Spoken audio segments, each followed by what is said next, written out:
So the good news is, vehicles are actually really easy to set up and use. To do so, just go straight into your database and then go into the System tab. And here's where you can actually set the spawn point and the images used for the vehicles. So as you see right here, we have 3 vehicles: boat, ship, and airship. But let's slow down for a bit. Let's actually talk about what each of these 3 vehicles do. So to start off, boat lets you go in water, and then specifically in shallow waters. Ship lets you go into deep waters, and then airship will pretty much allow you to fly anywhere throughout the entire world and land pretty much anywhere that has land on it. And yeah, so as you can imagine, these actually represent how early on the player should actually obtain one of these vehicles. So for example, you want to give the player something like the boat very early on, so they have a certain limited amount of place they can travel. Next, you'll give them the ship later, so they'll have more area to travel throughout the entire world.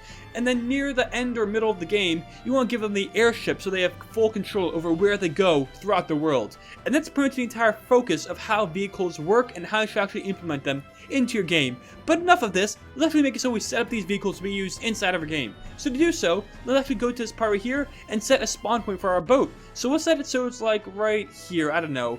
But the problem is, as you can guess, we're going to need some water for our boat to actually swim in, else the boat just isn't going to work. So, once we're using this tile set right here, let's go to the very top left and select this water tile. And this will allow us to put down some shallow water. So let's actually put some down just to make it so this map is more like an island. So around there, around there, around there, and then around there. And we are good to go. As you can see, our boat is now inside the water. So let's go save and play our game. So in our game, simply go to the vehicle and click the enter or Z button and you'll enter the vehicle, and now you can just go around the water with it. It's that simple. So using this in your game, you could potentially make it so you go around the water. And of course, if you have an encounter in your map, you can still encounter enemies on the boat or the ship, and you'll have them in this cool little background area where now you're fighting enemies on your ship. It's pretty awesome. So let's actually extend our map quite a bit. So I'm going to go down to the map, hit edit, go up to the width and set it something bigger, so like 30, and set the height to maybe something like 15, like that, and make that all more area right there. Then use a paintbrush to paste down a whole ton of new water all over the place. But this time, we're going to go to this tile right here, which, as you can guess, is going to allow us to put down deep water, so we'll put it all around right here. And now that we've done that, let's actually make a new island right here. So the goal of the player should make it from this island to this island. But the problem is, there's deep water in the way. So to get past that, you're going to need to use a ship. So let's go to the system database, go to ship, and set the spawn point for the ship right about next to the boat. So first of all, let's get into our boat. And if we try and go through the deep water, we'll see that we can't because we're in the normal boat. But if we go into our ship, we can actually go through that deep water and make it to the other island. And as you may notice, the ship is also a lot faster. And so when we get to the other island, simply hit enter or Z and we can get out of the ship, and now we're here. Yay, it's that simple. Now finally, let's go and set some rocks in between the ocean. Now this will make it so that even the ship can't get past this part, but the airship can fly over top of that and make it past all of this crazy stuff.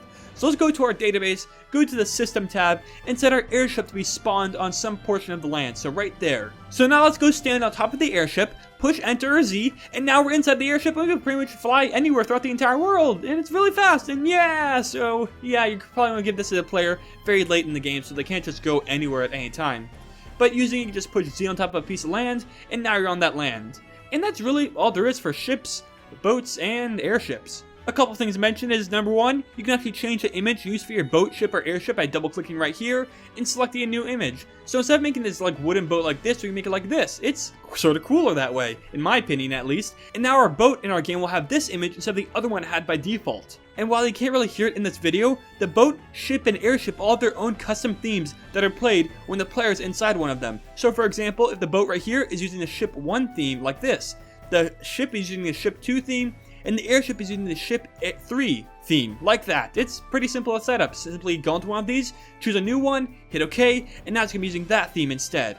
Now the final thing to keep in mind is that the boat, ship, and airship have their positions saved throughout the game. Now this is significant because say you fly a boat or an airship or whatever all the way to this island right here. That means it's going to stay on this island until you fly it back. But say for whatever reason, you're on this island and you perform a quest or something and it teleports you back to this island. Now you're going to be stuck on this island because your ship is actually stuck right here. A quick way to solve this is to make it so there's a person that can actually teleport your boat back to this island. To do so, simply create an event, go into the second tab right here and do set vehicle location. And this will allow you to set the boat, ship, or airship's location to some direct location. So what I recommend is creating something like a boathouse, where the person in the boathouse can teleport the boat to that area so that you don't have to go and get it lost or whatever, and you can keep track of it very simply. Because there are times when you're going to drive a boat somewhere, it's going to be stuck over there, then it's going to somehow teleport back because of the story, and then you're going to be screwed. But yeah, that's pretty much it.